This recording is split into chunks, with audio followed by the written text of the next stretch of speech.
है दोस्त, मैं आर के मौर्य आज पी ब्लॉग का अगला वीडियो लेकर हम आप सबके सामने आए हैं। इस पी ब्लॉग इंपॉर्टेंट रहेगा और आपके लिए खास रहेगा, क्योंकि इस पी ब्लॉग में हम फास्फोरस के अब्जो अम्ल के बारे में हम सभी अब्जो अम्ल से भी मिलाएंगे कौन सा अब्जो अम्ल क्या है।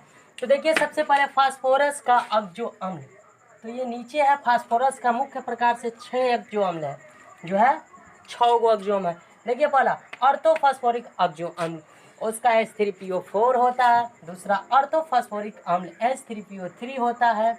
यहाँ देखना, फास्फोरिक कहेगा तो O4 होगा, फास्फोरस कहेगा तो O3 होगा। हाइपोफास्फोरस अम्ल H3PO2 होगा। पायरोफास्फोरस अम्ल का H4P2O7 होगा। और पायरोफास्फोरस अम्ल का, फास्फोरिक और फास्फोरस में अंतर है, फास्फोरस अम्ल का H4P2O5 होगा। और मेटा, ये हो गया आपका मेटा फास्फोरिक अम्ल H3P3O9 होगा मेरे दोस्त। तो इस तरह ये सारे अब्जो अम्ल से हम मिलवा दिए। अब आइए इस एक एक अब्जो अम्ल का विस्तार रूप से जानते हैं कि कौन सा अब्जो अम्ल क्या करता है, कौन सा अब्जो अम्ल कैसा है, कौन सा अब्जो अम्ल कैसे बनता है। तो इसको आप स्क्रीनशॉट ले लीजिए, क्योंकि सबको यूं ही मूव करेंगे। तो यूं ही देखिए दोस्त, हम ऑर्थोफॉस्फोरिक अम्ल के बारे में जिक्र कर रहे हैं। देखिए, ये इनऑर्गेनिक है, थोड़ा कॉस्टली पड़ेगा, मतलब महंगा पड़ेगा, थोड़ा सा इसको ध्यान से समझिए। तो ये जो ऑर्थोफॉस्फोरिक अम्ल है H3PO4, तो इसका सबसे पहले हम पढ़ते हैं संरचना। जो ये संरचना है कैसे बनता है, तो देखिए, सबसे पहले संरचना सूत्र इसका बनाते हैं। यहाँ गौर फरमाइएगा, P डबल बॉन्ड O ऊपर डाल दिए, ठीक है। अब देखिए 3 गो H बच गया, एक H यहाँ लिख दिए, एक H यहाँ लिख दिए और एक H यहाँ लिख दिए, ठीक है दोस्त। लेकिन O भी है इसमें, क्या है, O भी है। O का गो है 4 गो, तो एक को लिख दिए हैं, दूसरा, तीसरा, सॉरी ऐसे लिख देते हैं OH, और यहाँ लिख देते हैं OH। चलिए, ये तो संरचना सूत्र बन गई। और जब संरचना बन गई तो हम आपको निकालते हैं क्या, क्षारकता।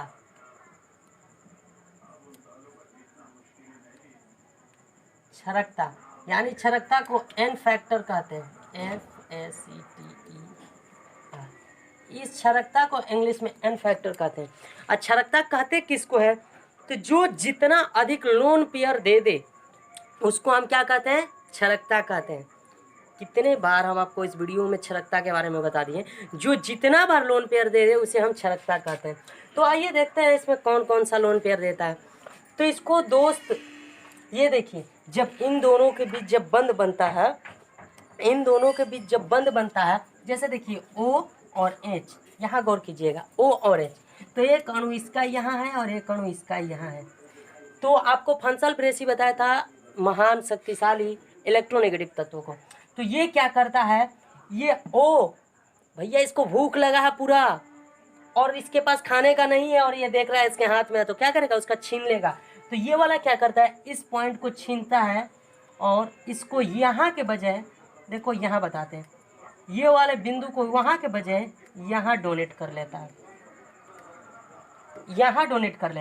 तो ये पार्सल माइनस हो जाता है, क्योंकि खींच लिया है ना, और ये पार्सल प्लस हो जाता है, ठीक है मेरे दोस्त।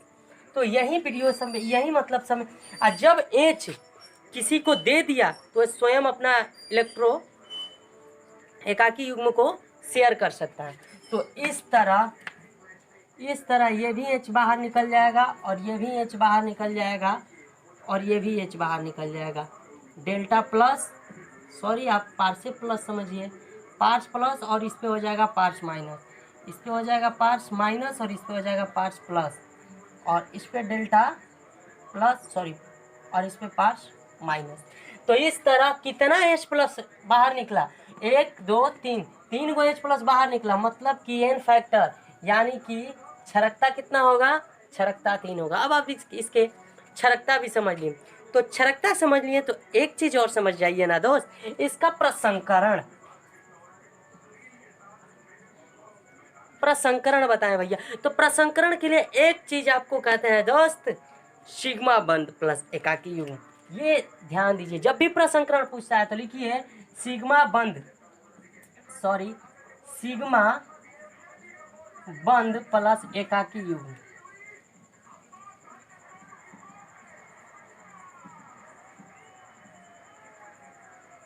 एकाकी युग्म।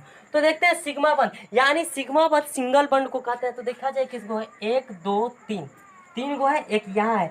डबल बंध को क्या कहते हैं, डबल बंध को सिग्मा पाई कहते हैं। क्या कहते हैं, सिग्मा पाई बंध, क्योंकि एक सिग्मा बंध है, एक पाई बंध है, ठीक है। तो यहाँ देखिए, तो यहाँ क्या हो जाएगा, 1 2 3 और एक यहाँ है 4। तो इसमें कितना है, 4 बंध है। लोन पे यार किसी का नहीं है, तो 4 है, तो इसका प्रसंकरण जो होगा sp3 होगा। और जब sp3 होगा तो इसका आकृति चतुर्थ फलकीय होगी। इसकी आकृति जो होगी चतुर्थ फलकीय होगी। देखिए दोस्त, इसमें कितना क्वेश्चन आ गया। कहते हैं कि पी ब्लॉक में छोटी छोटी क्वेश्चन आता है। देखिए सबसे पहले इसका संरचना सूत्र पढ़ लिए। संरचना सूत्र के बारे में आप इसका एन फैक्टर पढ़ लिए, मतलब कि क्षरकता क्या है वो भी पढ़ लिए। क्षरकता के बाद प्रसंकरण पढ़ लिए। एक तो बात भूल गए भैया, इसका ऑक्सीडेशन नंबर निकालना। ये है सर, तो आइए इसका ON मतलब ये ओ से ऑक्सीडेशन और N से नंबर। ऑक्सीडेशन नंबर निकालने हम आपको बताए हैं, तो AP को निकालना है ऑक्सीडेशन नंबर, सॉरी ऊपर यहाँ पर ही निकाल देते हैं। P को निकालना है, तो H का कितना होता है, 1 होता है, तो 1 गुणे 3, और P जिसका निकालना होता है उसको X मानते हैं, तो ये हो गया X। O का होता है 2, -2 होता है दोस्त, तो इसका होता है -2 गुणे 4 बराबर 0, ठीक है दोस्त। तो ये क्या हो गया, 3 + x - 8 बराबर 0। तो ये देखिए प्लस माइनस घट जाएगा, तो x - 5 बराबर 0। तो x बराबर कितना बच गया, 5। यानी कि इसका ON नंबर, ऑक्सीडेशन नंबर कितना आ गया, 5 आ गया। ये हो गया इसका ऑक्सीडेशन नंबर 5। तो देखिए एक ही पॉइंट के बारे में हम 1 2 3 4 चीज़ों का जिक्र किए, और यही आपका ऑब्जेक्टिव इम्पोर्टेंट हो सकता है मेरे दोस्त। अब आइए इसके आगे इसको हम आगे बढ़ाते हैं मेरे दोस्त। तो इसलिए कहते हैं ये वीडियो आपके लिए बहुत इंपॉर्टेंट हो सकता है दोस्त। आप ध्यान लगा के इस वीडियो को शुरू से लेकर अंत तक देखिए। यूं ही हमारी आपसे कामना है कि आपका सेंटर में एक भी क्वेश्चन ना छूटे, मिस्टर परफेक्ट, ठीक है। तो यहाँ तक हम जान गए। एक चीज़ और इसमें है भैया, 1 2 3 4, अरे पांडव हो भैया, 5 को जानना है तो 1 को छोड़ दोगे, और उसके बारे में भी जानते हैं, और वो इम्पोर्टेंट बता सकते हैं क्योंकि वो ये होगा एनाहाइड्राइड। लो सर, एनाहाइड्राइड किसे कहते हैं, एनाहाइड्राइड मतलब जल बाहर निकाल दो, जो बच गया एनाहाइड्राइड। तो आइए हम यहाँ पर बताते हैं आपको किस चीज़ के बारे में, एनाहाइड्राइड। यहाँ देखिए दोस्त, तो पहले आप इसको स्क्रीनशॉट ले लीजिए, तब हम आपको एनाहाइड्राइड बताते हैं। तो देखिए दोस्त, हम इसका मतलब कि यहाँ जो अर्थो था वो क्या था, H3PO4। तो इसका एनाहाइड्राइड करेंगे। एनाहाइड्राइड मतलब जल को बाहर निकालते। एनाहाइड्राइड करने का एक ट्रिक है, जानते हैं क्या है, H3PO4 इसको डाइमर करें, DIMER।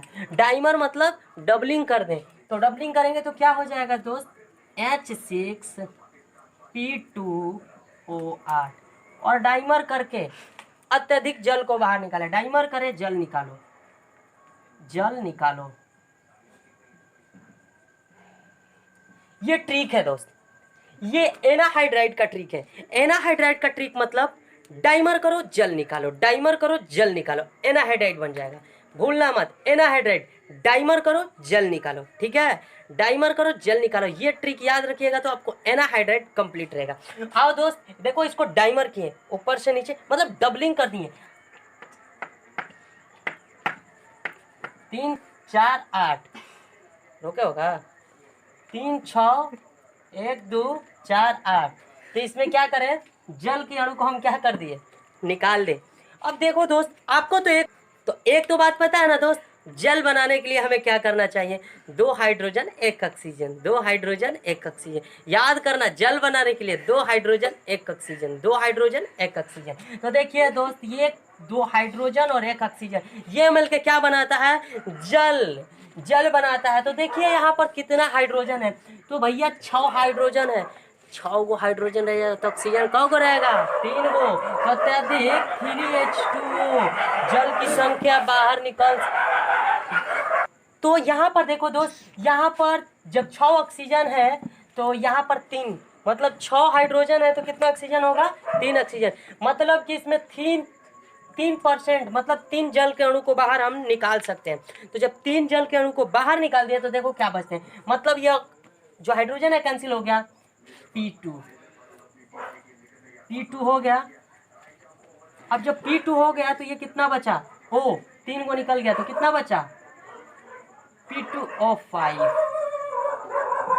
क्या बचा, P2O5।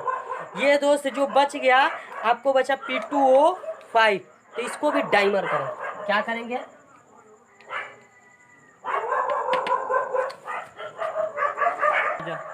तो यहाँ पर देखो दोस्त, जब हम जल को निकाल दिए तो फिर जो ये बचा ना, तो इसका फिर हम क्या करेंगे, डाइमर करेंगे, DIMER, डाइमर। डाइमर मतलब डबलिंग करेंगे। तो क्या हो गया यहाँ पर दोस्त, यहाँ पर हो जाएगा P4 और ऑक्सीजन 10, क्या हो गया, P4 और 10। तो अब इसका हम संरचना सूत्र बनाएंगे, क्या बनाएंगे, संरचना। जब इसको पता है कि प्रसंकरण कितना होगा, तो आपको ये बता दिए हैं कि इसका प्रसंकरण sp3 प्रसंकरण होगा, क्योंकि इसमें सिंगल बॉन्ड जो पीछे वीडियो में बताया, इसी वीडियो में जो पीछे बता चुके हैं, तो यहाँ पर प्रसंकरण sp3। तो आइए इसका संरचना बताते हैं, कैसे बनेगा संरचना। कौन, एनाहाइड्राइड, इसका एनाहाइड्राइड H3PO4 का संरचना कैसे बनेगा। तो इसका ये होता है P4O10 का संरचना कैसे बनेगा। तो यहाँ देखिए P4 कैसे बनेगा, एक P यहाँ रहेगा और एक P यहाँ रहेगा और एक P यहाँ रहेगा और एक P यहाँ रहेगा और एक P यहाँ रहेगा मेरे दोस्त। अब करना क्या है, इन दोनों में एक O का कम्युनिकेशन कर देना है, एक O ऐसे डाल दो, फिर O डाल दो इन लोगों के बीच में, फिर इनके बीच में भी एक O डाल दो, इनके बीच में भी O डाल दो। कितना O खत्म हो गया, 1 2 3 4, अभी कितना O है, 6 गो है, एगो ऊपर डाल दो, एगो यहाँ डाल दो। तो दोस्त एक यहाँ O डाल दो और एक इस P पे O डाल दो और इस P पे ऑक्सीजन डाल दो और इस P पर ऑक्सीजन डाल दो। अब टोटल 8 ऑक्सीजन को हम कर दिए, अभी बचा है 2 ऑक्सीजन, तो इनके बीच में भी एक ऑक्सीजन डाल दो, इनके बीच में एक ऑक्सीजन डाल दो और इनके बाद भी अभी एक ऑक्सीजन न हुआ तो यहाँ कर दो एक ऑक्सीजन। तो ये आपका संरचना किसका हुआ, एनाहाइड्राइड H3PO4 का, एनाहाइड्राइड H3PO4 का। तो एनाहाइड्राइड करने के लिए आपको क्या करना है, डाइमर करो, जल निकालो, डाइमर करो, आंसर आ गया। फिर से दोस्त, एनाहाइड्राइड करना हो किसी का तो डाइमर करो, जल निकालो, डाइमर करो, आपका जो बचेगा वो होगा। इस तरह हम पहले H3PO4 को कंप्लीट कर चुके, अब दूसरा में हम H3PO3 को कंप्लीट करेंगे। जब तक आप इस वीडियो को और इस स्ट्रक्चर को जल्द से जल्द यूं ही स्क्रीनशॉट लीजिए कि हम दूसरे वीडियो लेके आए।